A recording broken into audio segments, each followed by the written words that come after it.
Napakauso ngayon sa social media itong lapagan ng mga sources, lantaran ng mga sources upang paniwalaan ang kanilang mga sinasabi. Kaya sa video ito, ituturo ko sa inyo kung paano at ano ang tamang sources.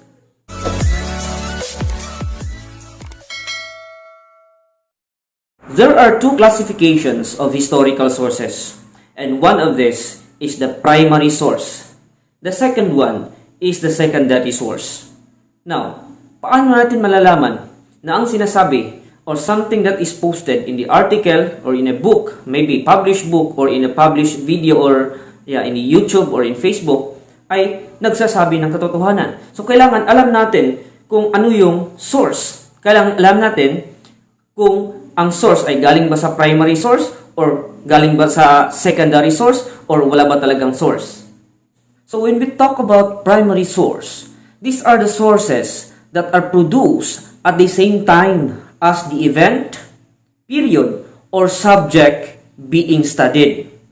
It refers to documents, physical objects, oral and even video accounts made by an individual or a group of people present at the time and place being described. So these materials actually provide us with facts coming from people who actually witnessed that particular event. Ganyan naman talaga kasi when we talk about history, we'll be talking about events, not only people, not only dates, but we will be talking about events. So primarily, kailangan meron tayong source, no? So mostly these documents, physical objects, and even videos, documentary videos, yung mga interviews galing sa mga primary sources. So this could be people, people who have personally witnessed the particular event.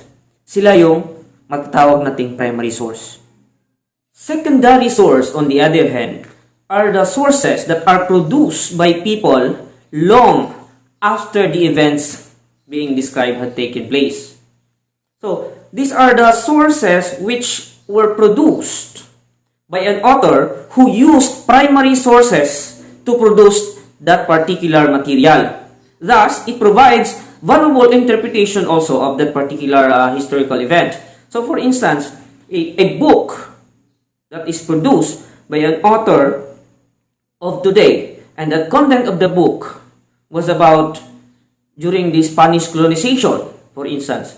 But this historian was not yet born during those times. So, definitely, yung book na naproproduce niya is actually a secondary source. Yeah? On the other hand, if you produce a book and yet you existed during the time that the event happened, and you were one of the primary witnesses. Yeah. You witness, you have personal experience with that particular event.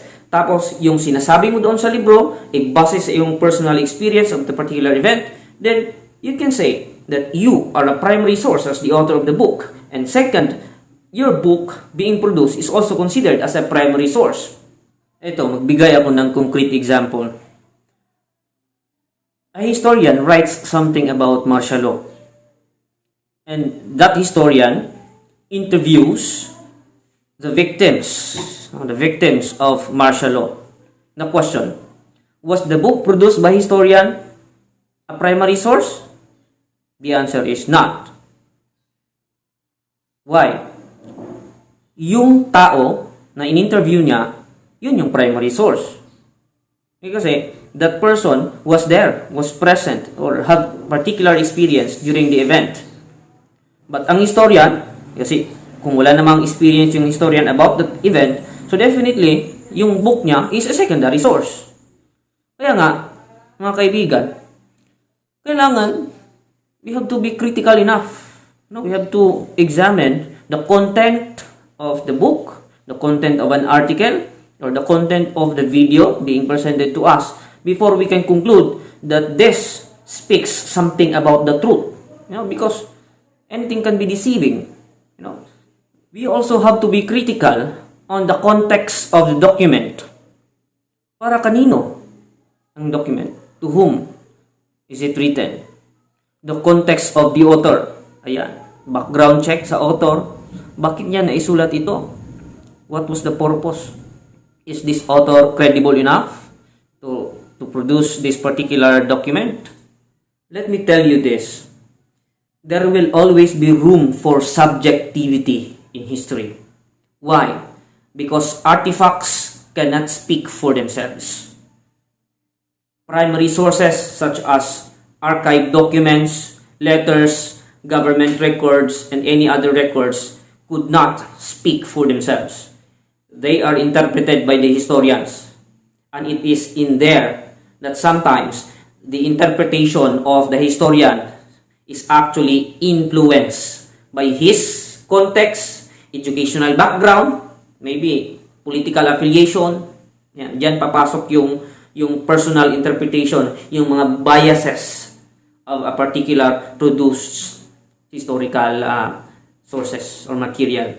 That is why it is our role to be critical enough to identify the context, the content, and the perspective of a particular document. Kailangan alam natin yung primary source, kailangan alam natin kung secondary source ba siya, ano ang pinagkukunan niyang primary source. Kasi hindi pwedeng gagawa ka lang ng isang historical document or historical material tapos wala kang primary source. So there should have been primary source to make your arguments and presentation more valid and more objective.